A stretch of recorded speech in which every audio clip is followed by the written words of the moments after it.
Hi there. So I wanted to talk about in this video when I became a kidney donor and how I got there, or how I decided to do this, and just share a little bit about the story.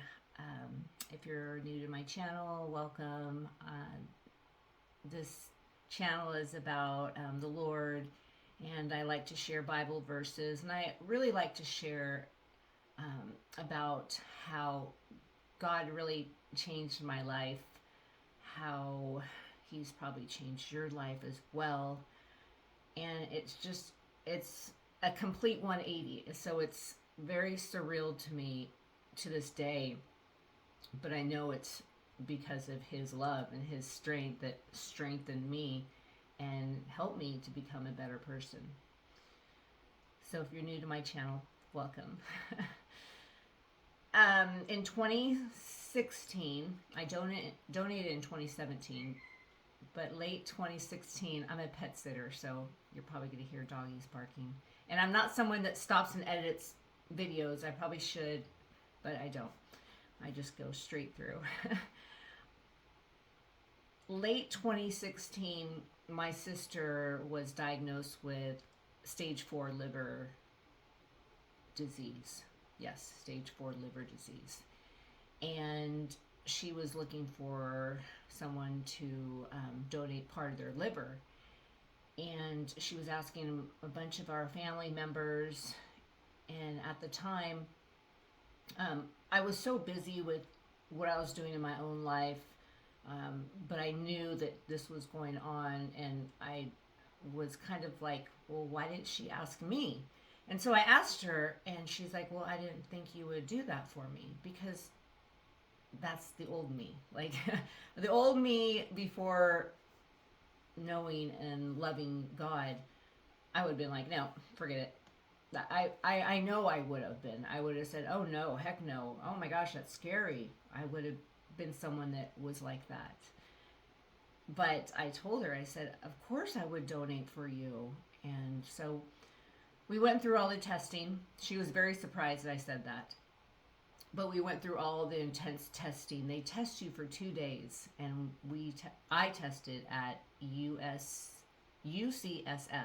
That's in San Francisco, and it was for 2 days. They test everything, your brain, from here all the way down to your toes. I mean, every organ. They test. I don't even know that. I don't even remember the names of the tests, but they test how your heart's going to be under high, like high pressure, I guess. They monitor you. They monitor your lungs. They did so much testing. I remember being in a tube. I don't even remember what it was called. Um, this is what alcohol does to your to your memory. Like, I can't remember certain things. I don't drink anymore at all, thank God. But I forget certain things. But it was in a tube, and it was so like claustrophobic. Um, and then there was another tube. This is the tube I was going to talk about. And they had like not tubes, but IVs in your veins, and they flushed with like something warm in there. And I should have asked, what are these? And I should remember, but I don't. But I remember it feeling so warm, and I was like, oh my gosh, I'm gonna like overheat. But it was like for only like 30 seconds. That was one of the tests that kind of scared me. But all the other tests were great. I mean, I passed everything. Everything was fantastic. Um, I exercised daily, so that really helped. And I got the news after testing. After I don't remember how long, but it was like not even 4 days, I believe, and I wasn't a match. My liver lube, LUBE, was too small, so that was really devastating. I was like, I felt like someone just punched me in the stomach because I wanted to do this so badly for her. And then they came back. Um, excuse me, I love coffee. They came back about a week later, and they proposed for me to donate my kidney to a mom who both of her kidneys were failing her, um, in exchange for her daughter, who could not donate to her own mom, would donate part of her liver to my sister. Yeah. I was like, wait, what? I knew that my liver would grow back, but I didn't know anything about the kidney because I did all my research on the liver. I was really scared, but I knew in my heart, and I could feel my dad telling me, yes, you're going to do it. You're going to do it. And I felt God saying the same thing. And I said, yes, I will go ahead and do that. So, long story short, because I can talk and talk, we had the procedure, all four of us, July 2017. I feel no different. I feel fantastic. If anything, I'm more healthy. And I recovered. I walked every single day. I wasn't in any pain. I was only in pain the day after the surgery, and it wasn't like where they removed my kidney.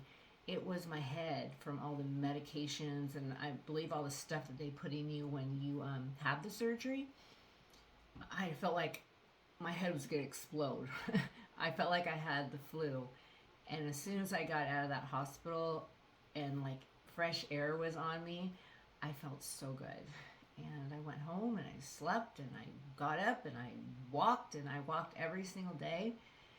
When I first started walking, it was very little short walks because I was so scared. I was like, I don't want to fall, and I was just being scared. But every single day I would walk further and further, and I got better and better, and I got really bloated because that's what happens, I guess. And it was really hard, and they said, this is normal. And it went down, the swelling. Everything was fantastic. And so I want to also say, if you ever are questioning about being a kidney donor, oh gosh, it's a blessing. It really is. You can live with one kidney. I'm not trying to spook you out and say you need to be a kidney donor. Hi, Kitty. But I have people asking me, and I'm like, oh my gosh, it's the best gift. If you can do it, if you can get past the fear of, oh my gosh, am I going to live? Because I had those questions. I was like, am I going to like be normal? Am I going to be lopsided? You know? But everyone reassured me that was a kidney donor that, oh my gosh, you'll be so normal. You'll feel like you again. And they were right. So, my point is to this video is not, oh yay, you're a hero, like people say that, but it's not. I feel like someone would do that for their own family member, I would hope. But the old me, without God in my life, I would have been like, oh no, what? Oh, you're crazy. I'm not going to do that. Out of fear and out of just not guidance, I guess, because I felt like God was with me and my dad the entire time. It was pretty neat. So yeah, and I encourage you, if you ever want to be a kidney donor, please ask me any questions. But it's such a gift, and of course, God is such a beautiful gift when we have Him in our life. So, thank you for listening. Bye.